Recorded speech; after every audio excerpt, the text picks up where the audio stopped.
Ano sabi mo? Pag mag-out, dapat 5:15, 5:20, 5:30, ganon? Ha? Para makatulong sa kumpanya? Pare, kung plano mo magpabida, wag mo na kaming idamay. Alam mo kung bakit? Ha? Hindi mo ba alam yung 20 minutos, 30 minutos para na lang sana sa sarili ng manggagawa yon?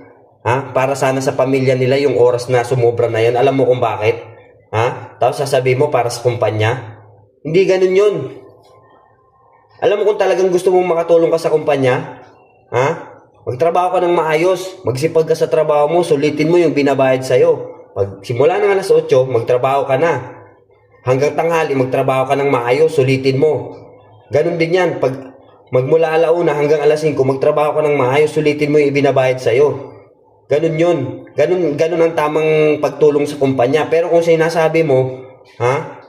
5:20, 5:30, saka mag-out? Ano ka, nahihibang? Alam mo, hindi ganun ang pagtulong sa kumpanya. Kung talagang gusto mong tumulong sa kumpanya, magtrabaho ka ng maayos.